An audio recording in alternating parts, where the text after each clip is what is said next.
মাত্র 10 লাখ টাকায় ইতালি যাওয়া যাচ্ছে। এই কথা শুনে তো আমি অবাক, এটা কিভাবে সম্ভব। এর থেকেও আমি বেশি অবাক হলাম এটা শুনে যে মানুষ কিভাবে পারছে এভাবে ইতালি যাওয়ার জন্য রিস্ক নিতে। আমার এক পরিচিত ভাই ইতালি যাবে, সবকিছু রেডি, তো তার কাছে এমন কথা শুনে আমি তার কাছে জানতে চাইলাম যে ভাই এটা কিভাবে সম্ভব বা এত টাকা আপনি কিভাবে জোগাড় করলেন। তো আমি তো শুনেছি ইতালি যাওয়ার জন্য নাকি 20 লাখ টাকা লাগে, তাও ভিসা পাওয়া যায় না, কিন্তু আপনি এটা কিভাবে সম্ভব করলেন। তখন সেই ভাইটি আমাকে বলল, না ভাই আমার 20 লাখ টাকা লাগেনি, আমি 10 লাখ টাকার মাধ্যমে ইতালি যাওয়ার জন্য সবকিছু রেডি করেছি, সামনের মাসে আমি ইতালি চলে যাব। তো তার থেকে এই কথা শুনে আমি অবাক হয়ে গেলাম যে এটা কিভাবে সম্ভব, মানুষ 20 লাখ টাকা দিয়ে ইতালি যেতে পারছে না, আর আপনি 10 লাখ টাকা দিয়ে ইতালি চলে যাচ্ছেন, তাও আর সামনের মাসে, এটা কিভাবে সম্ভব হলো। আমি তাকে এই কথা বললাম, আপনি মনে হয় কোনো প্রতারকের পাল্লায় পড়েছে, 10 লাখ টাকায় কখনো ইতালি যাওয়া সম্ভব না, আপনার টাকাগুলো মনে হয় নষ্ট হয়ে যাবে, আপনি মনে হয় ভুল লোকের পাল্লায় পড়েছে, এখনো সময় আছে, আপনি ফিরে আসুন। তখন সেই ভাইটি আমাকে বুঝিয়ে বলল, শোনো ইতালি যাওয়ার জন্য 20 লাখ টাকায় লাগে, কিন্তু আমাদের লাগবে 10 লাখ।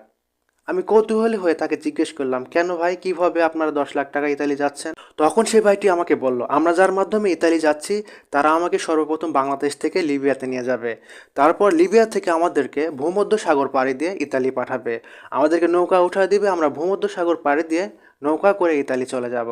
তো যার কারণে আমাদেরকে 10 লাখ টাকায় নিচ্ছে। তো সেই ভাইটির কথা শুনে আমি আরো অবাক হয়ে গেলাম যে 10 লাখ টাকায় 1 লাখ 2 লাখ বা 5 লাখ টাকা না, 10 লাখ টাকা দিবে, তারপর 99% জীবনের ঝুঁকি নিয়ে সেই ভূমধ্য সাগর পাড়ি দিতে হবে।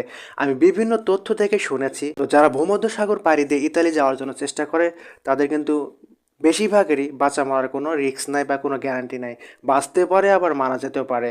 তো এরকম একটা রিস্ক নিয়ে 10 লাখ টাকায় ইতালি যাওয়া কতটা যুক্তিসঙ্গত। তো বিভিন্ন তথ্য বা রিপোর্ট থেকে জানতে পারলাম এমন কাজ কিন্তু অনেকেই করছে, অনেকেই যাচ্ছে, আবার অনেকেই সেই স্বপ্নের দেশ ইতালি যাওয়ার জন্য ভূমধ্যসাগর পাড়ি দিতে গিয়ে মারা গেছে, অনেকেই নিখোঁজ হয়ে গেছে, অনেকে আবার বিভিন্ন ধরনের প্রতারকের পাল্লায় পড়েছে। আসলে কি 10 লাখ টাকা দিয়ে জীবন মৃত্যুর এই ঝুঁকি নিয়ে ইতালি যাওয়া কি খুবই দরকার? এই 10 লাখ টাকা দিয়ে তো দেশের ব্যবসা করা যায়, বা এই 10 লাখ টাকা খরচ করে কিন্তু আরও দেশের বিভিন্ন ভালো ভালো দেশে যাওয়া যায়।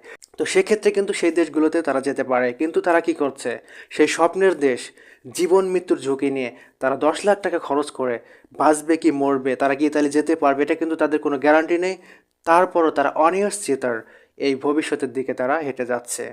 তো বৈধভাবে যেহেতু ইতালি যাওয়ার জন্য 20 লাখ টাকা লাগে, তো যার কারণে অনেকেই কিন্তু এই ধরনের অবৈধ পথে যাওয়ার চেষ্টা করছে 10 লাখ টাকা খরচ করে। আপনাদের এলাকা থেকে এরকম কেউ গিয়েছে 10 লাখ টাকা খরচ করে বা 5 লাখ টাকা খরচ করে ভূমধ্যসাগর পাড়ি দিয়ে ইতালিতে গেছে? তো অবশ্যই কেউ জেনে থাকলে অবশ্যই কমেন্টের মাধ্যমে জানাবেন।